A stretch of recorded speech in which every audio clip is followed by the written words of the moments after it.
My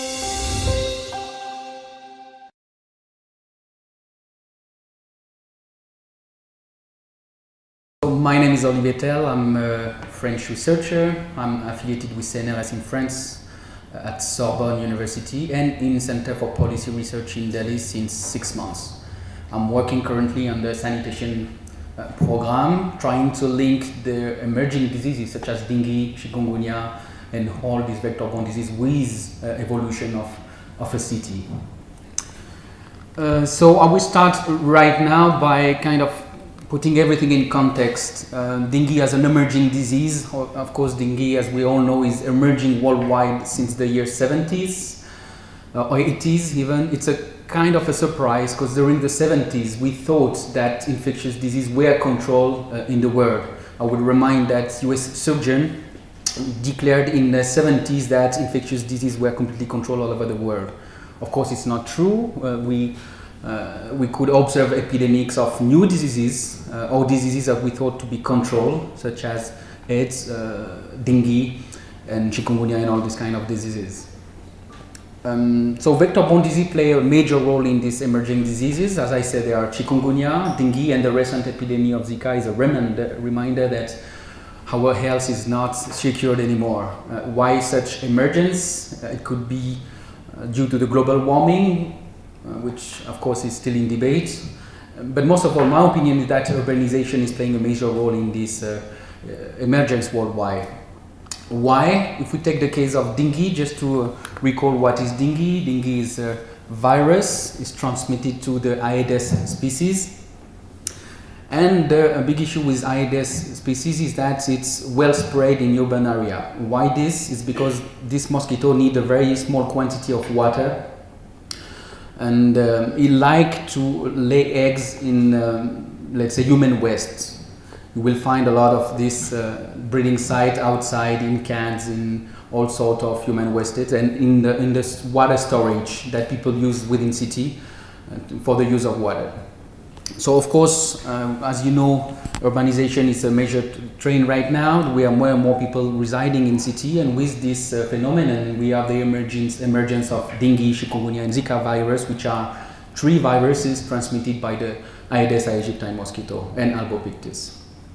We have as well 4 serotypes. This is very important. That means if you are infected by one serotype, as I was, that means I am immune against the serotype, but I'm still naive against the 3 other. Meaning you can be infected, you can still be sick. This is very important because that's why maybe the virus still spread. Unlike chikungunya. Chikungunya, it comes in a city, it infects a lot of people, but then you are immune because there is only one strain, one serotype. The dengue burden all over the world. There are like 400 million estimated infection worldwide, according to BAT and all. It has a huge impact on economy. We estimate that average cost is US 9 billion a year, which represent a great threat for economy.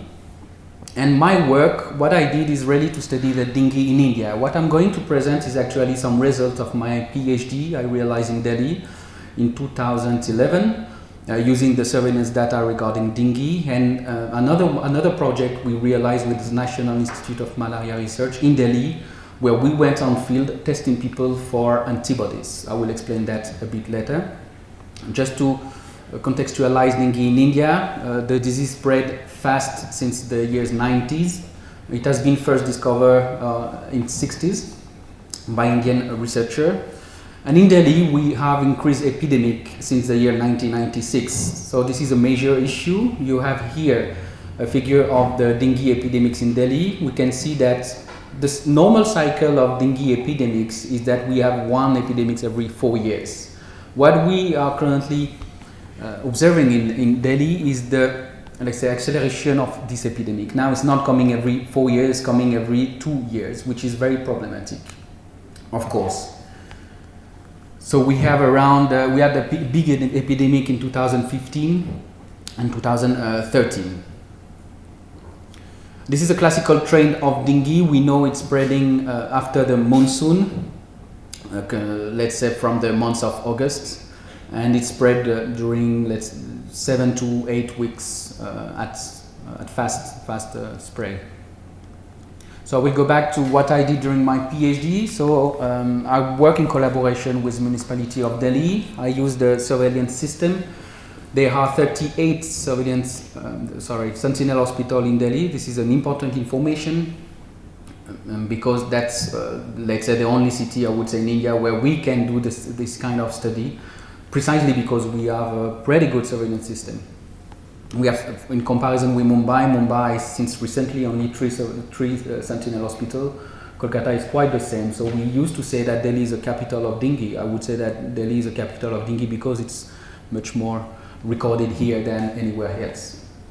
So my objective during my PhD was really to understand the geography of the disease in Delhi, where are located the clusters, and what is the relation between environment, let's say socio-economical disparities of Delhi, and the incidence rate of dengue.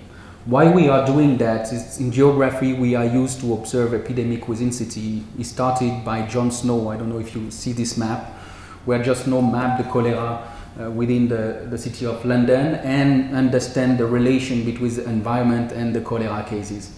We kind of give up this kind of studies because we could observe always a strong relation between environment and incidence rate of diseases, classical diseases such as plague, cholera, and all these things. So I would say some researchers find that quite trivial to study that. And I came in Delhi in 2006 when a big epidemic of dengue happened. Actually, I did not want at the first stage to work on dengue, and then I was interested in say, okay, this is an emerging disease. I would like to understand if an emerging disease has the same geography than a classical one. And as I would say, no, it's not. So just to show you. So what I did actually is that I geocoded all the individuals being recorded in the surveillance system, which in 2008, 9 and 2010, 2008 and 9 we have like something 1200 cases in Delhi. In 2010, we had a big epidemic at this time where it was more than 6,000 cases. So I geocoded all the cases. That means where the people are residing. When they go to hospital, they give the address where they live. So I had to go back to a map and geocoding all these cases. It took me like 3 months only for 2 years because it's very, at this time we had no like Google Map and all. It was not working as working now very well. And the main results are these 3 maps. This is a density of cases, dengue cases in 2008, 2009 and 2010. We have several things interesting here. We can, as I say, in 2008 and 2009 we had the same numbers of individuals being recorded within Delhi, 1200 cases. So we could think that the disease is kind of stable. This map shows that it's not the case at all. You can see in 2008 we had epidemics in West Delhi, in North Delhi, while in 2009 these areas were not infected or less infected than 2008, while we had a big epidemic in South Delhi.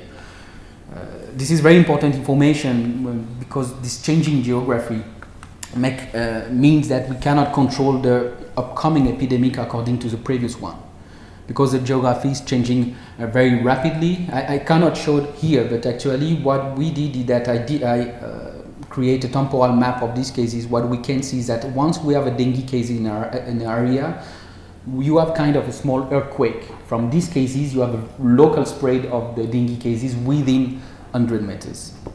So the geography of the first cases would kind of determine the geography of the epidemic at the end of the year. So you think that there's some dumb luck and you get some index cases? Yeah. And then it spreads locally? Yeah. It spread locally, that's the first factors. You can't see here, but you have like earthquake, literally like small earthquake. And then you have a spread at, let's say, by through people movements at a high level. Let's say, for example, someone being infected in his colony is going to work and then he's spreading the virus there. And in 2010, actually, we had a very big epidemic that kind of affects all the area of Delhi.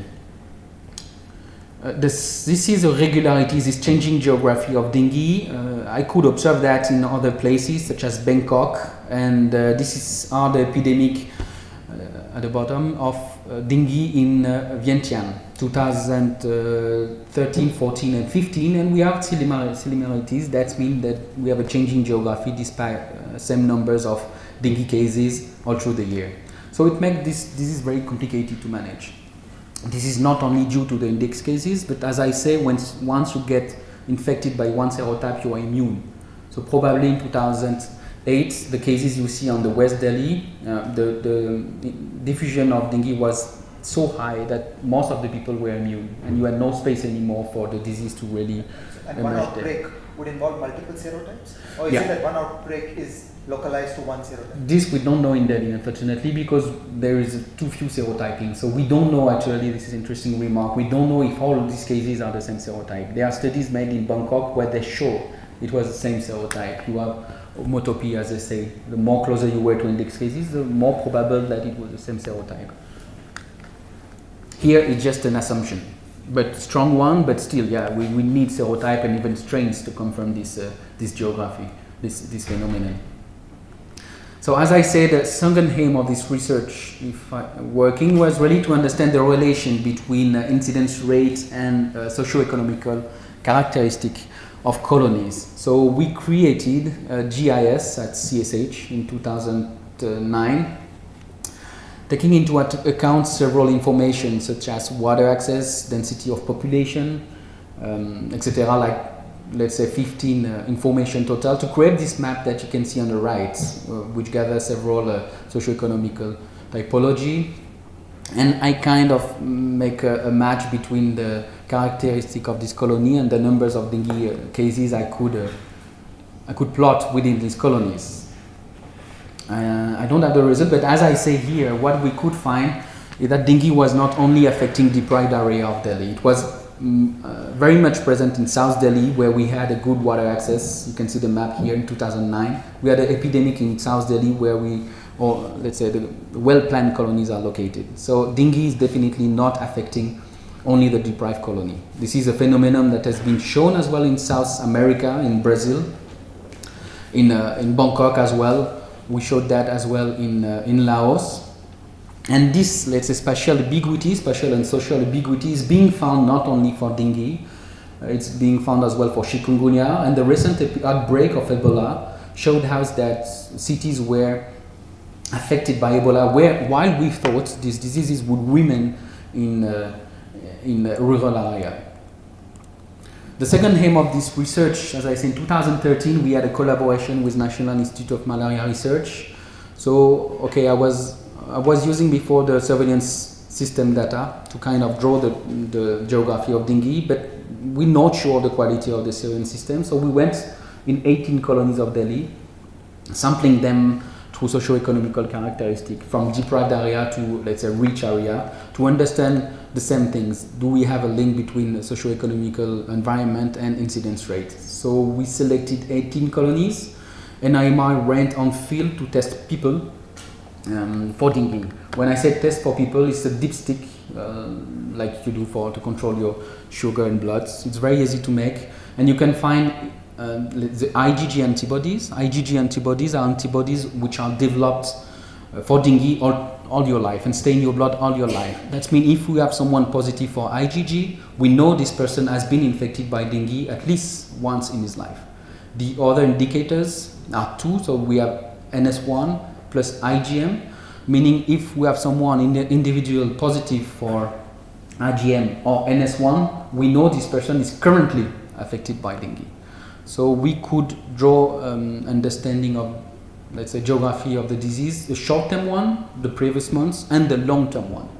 This is rarely done, while I think actually give quite a good result.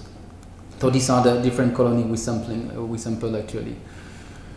So here, this is a sum up of this research. We have three important information. The first one is at the right. And this is a relation between typology of colonies and mosquito sampling plus result of the test I just mentioned. In gray, you have the percentage of container control positive for Aedes larvae. What NIMR did actually, that they went in, if I remember well, it's 40,000 houses in 1 year to check for breeding of mosquitoes, to check for larvae.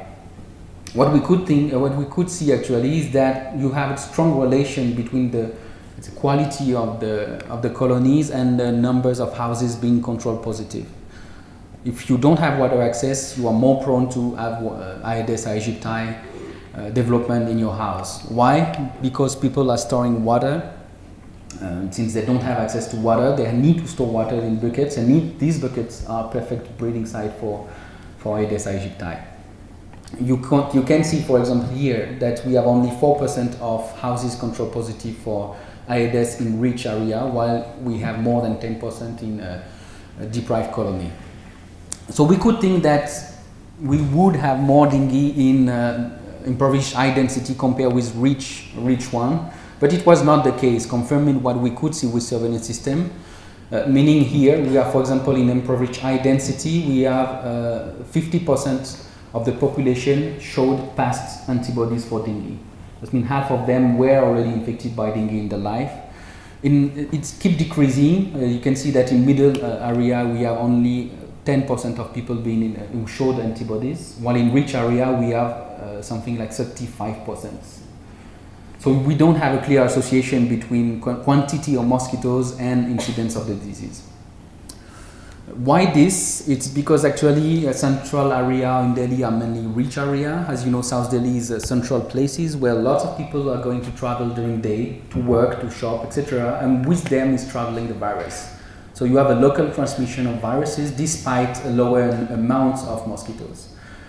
So this is something very new in this kind of research. A lot of researchers are trying to understand the mobility at the scale of a city, and it's very much required to understand how this is spread. This is very important for dengue because we know the mosquitoes is biting during day. That means you're not like malaria, only bitten at home. Malaria mosquito bite mostly during night. Here it's bite all day. So you can be infected in the workplace, at school, etc., which make mobility very important in the diffusion. Second factor is that we could see, this is a figure down, we could see that we had, let's say, 37% of population of Delhi was infected by dengue, which is not a lot. In Chennai is 95%. Just to tell you the magnitude. That means more dengue will come in Delhi for sure. And we could see that we found something like 10% of the people got sick the months before the screening, and out of them 80% were asymptomatic, meaning they were infected by dengue but they developed no symptom regarding dengue. That means they were not sick, they were not staying at home, they were keep having huge mobility within Delhi and transmitting the disease where they were traveling. This is a colleague of mine with whom I work in Institut Pasteur showed that actually these asymptomatic people could transmit much more the virus to the mosquitoes than normal ones. So of course it's a big issue as well for control. That means you cannot only control the area within one index cases, you really have to control central places and all these things, because the surveillance system won't really tell you where the disease happened. It will catch 1 cases or 2 cases out of 10. So you might act in one colony, you say, okay, this is the first index cases. Well, it's not. You had cases before. So this is very challenging, actually. Sorry, I just want to clarify this. Is this true all over the world that many people who are bitten and infected with the dengue virus will remain asymptomatic and never manifest? It is, yeah. This is in the concording with what we did in Cambodia, what Institut Pasteur did in Laos, etc. This is very, let's say, quite well known. We don't know why. We don't know why some people will develop the dengue hemorrhagic fever and why some people will be asymptomatic. We have no clue. We think there are 2 theories. One is related to the serotype mixing, meaning if you have been infected by one serotype, if you are infected by another one, you might develop a dengue hemorrhagic fever. In my opinion, it's quite not true, because we could observe dengue hemorrhagic fever in Ireland where it was the first epidemic. Another theory, and that's where I did my postdoc in Pasteur Institute, thinks that it's related to genes, genetic factors. They did some studies, So it makes this disease quite tricky to control, precisely because of this asymptomatic. That's why this virus is developing that fast, actually. They should do like mass screening or something. Find out who all the So, like, do you think about mortality bias in your study? So, the richer areas will have lower deaths because of dengue or any of these viruses. Right? Poorest will have more deaths, and you will not see those things. No, here actually the death is not that high for dengue. It's 0.8%. So most of the cases we are here is people who have dengue hemorrhagic fever. And we went on field as well. So as I say, we confirmed precisely for this. The things you see here is a field results. So we tested in active way, not in passive. We were not waiting for the people to come at the hospital. We went on field and tested 2,100 individual. You can't get those who are dead already. Sorry? You can't get those who are dead already. You can't get It's a 0.8%. Yeah, so it's not that much, yeah. And this we could have them through surveillance system, the one we did before, because then we know when, so this one was passive, the first studies, so people were coming and we knew if the person died or not. But we have very few deaths in Delhi. We have 7 or 8 deaths attributed to dengue, which is already quite a lot, but not as critical as other diseases. Can I ask one more question? If you were bitten and you were carrying the virus but asymptomatic, how long would you be infectious and able to infect other people? How long does the virus survive? This is not very well known, actually. This is you have a huge disparities according to your population and to individuals. Some will be infectious for, let's say, 8 days. Some might keep infectious for 1 month maximum. So this is basic science that we need to understand more to really predict epidemics. This is something we don't really know. It's being done right now in Laos, and then they could find minimum 8 days, maximum 1 month, which is a huge time frame, of course. Okay, so as I say, you have to understand the mobilities to really understand the spread of the diseases, where the people are moving, why some, which is true at other level. Why Delhi, as you were saying, why Delhi is affected by dengue is because it's kind of gather all the mobility of North India. Lots of people are coming to work. Most of all, people who are sick, they come to Delhi to get treated by dengue, and they will, of course, enable local diffusion. So this is true as well within Delhi. You have to understand the mobility inside Delhi to understand where the dengue virus will relocate after its emergence. Within Delhi, but as well between the city composing NCR, like Gurgaon, Faridabad and all. For example, in 2008 we had an epidemic in West Delhi, starting because we had at this time 1 month before a very important epidemic in Gurgaon. And some people were walking in Gurgaon and bring back the diseases in West Delhi. That's how the disease started in 2008, most probably. So we have a way to do that. We can estimate through big data, which we are currently trying to do, gathering, for example, fawn cell and all these things. This is very interesting method, actually. So you take all the sample of people being registered at hospital. In Delhi, what they do is that they take blood sample to confirm dengue. So when I say there are 1,200 cases in Delhi, it's confirmed cases. In Bangkok, they take all suspected cases. So that's why that means even non-confirmed dengue cases. So here what they do in Delhi, that they take into account only confirmed cases. That means they take bloods. And what we can do actually is sequence the viruses to understand the relation between cases. That means if you have been, which I hope you won't be, infected by dengue, and I got infected by dengue, I can know if it's the same strain and who got infected first. So I can connect infection between themselves. So instead of estimating mobilities, the impact of mobilities on virus diffusion, we do the inverse. We are sequencing the viruses to recreate the mobilities at the scale of Delhi. So this is something fascinating. For example, it has been done in Brazil by Mondini and all, which they did that on a small amount of viruses, but still like 50 or 70 viruses. And what it could actually show is that you have different strains here. You have dark blue, for example, and they could show that the people residing in the suburbs of San Jose were sharing the same strain than the one residing in the center. So these cases are for sure linked. And what you can see in red, in orange, it's one cases which did not lead to another infection. So you can recreate the source of infection and who infected who. This will be very important actually to understand the centrality and to better locate actually the dengue control and mosquito control. So this is what we want to do in Delhi. I think it would be a major advance in what we could do in Delhi. This is what something we're going to do in Laos with Astrid Pasteur, and it will bring to very interesting discussion. Is the chronology of strains very definite? Yeah, that's mean each time the virus infects someone, it evaluates, and then Every time. most of the if you have the full genomes, if you have to sequence the full genome, so the completely DNA, no, it's RNA, but to understand this indeed, and it's quite cheap right now. It's $10 to sequence it, which was it used to be very expensive. Right now, it's quite affordable. So I thought there used to be jumps. Yeah, there will be definitely, but some people, which I don't know, can recreate these trees, which I don't know really what to do, but again, we need interdisciplinary research. So if I go back to the map, that means we won't have only dengue cases map, but we will have a strain. And we could link, for example, colonies sharing the same strain and estimate where the infection took place. So this is why, in Bangkok, and I'm very fascinated as well by this, the impact of mobilities on dengue diffusion.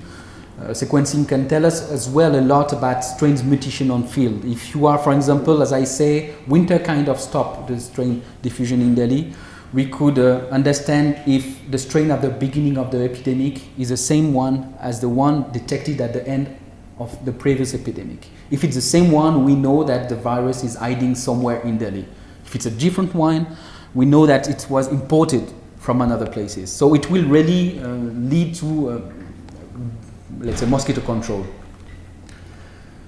And how to approach mobilities, as I say, the mobile phone use. This is something very new. You can really track, if not individual population within Delhi, where do they go to work every day, where do they reside, etc. So I'm very interested in that thing. It's quite difficult to get access to this mobile phone data and all, but it will lead to major improvement of dengue control. This is as well another thing. So as I say, we have to control mosquito. As you were saying, Professor Shah, less and less people are interested in mosquito control, precisely because of that. It's a new paradigm. What I just say, integrating mobilities is in science very new, and it's very passionating, of course, because it kind of brings new models and all these things. But fewer and fewer people are really interested in mosquito control, and it's quite of sad, if I may say. But it's very challenging because we always mention, for example, the success of mosquito control in South America in 1947, the kind of control Aedes aegypti, but cities are not the same anymore. Rio de Janeiro was very small at this time. You can see on the bottom left, Sao Paulo, and you can see right now what is Sao Paulo. It's not at all the same cities. More and more people are residing in this area, more and more people are residing in unplanned area, so it's very challenging now to, let's say, update the way we control vectors. This is what Institut Pasteur has developed. It's a short-term control, as I would say. So it's very interesting because actually what you do is that you put buckets every 50 meters. In these buckets, you put a bacteria. The mosquito will come, only the female mosquitoes. Why female mosquitoes? Because she's the only one who lay, obviously. And she will come to this oviposition and bring herself the bacteria and transmit this bacteria to all the breeding sites in which she will go, which is something very new with this female mosquitoes. Is actually she's not going to breed in only one breeding site, she's going to multiple one. So when she will breed, she will transmit this local bacteria to all the breeding sites, and the one we cannot get access to. Some are very difficult, as I say, because it's developing in very small quantity of water, and it's very difficult to find all the breeding site for this mosquito. With this strategy developed by Institut Pasteur, we could help in reducing the amount of mosquito within one area. This is it's quite cheap as well. It costs, let's say, something like $6 per buckets, as I say. So it could be used in Delhi. We are planning to use this in Delhi to make some trials first to see if it's really working in Delhi. We tested that in Madeira, because Madeira had an epidemic of dengue. When I say that dengue is everywhere, that's true. It was in 2013, and Richard Paul, working at Institut Pasteur, did this research, and you can see all where the vector control were put in Madeira, and they could kill up to 90% of mosquito around this place. So it cannot be put everywhere and shouldn't be put everywhere. We cannot control dengue everywhere. We can't control mosquito breeding everywhere. But if we find some key location where we could use that, it could be useful to control dengue. This is the one, yeah. So it's one bucket every 50 meters, and it's quite easy to make. I made it myself, actually. I did one, and I'm not very skilled manually, and I couldn't make it. So I think everyone can do it.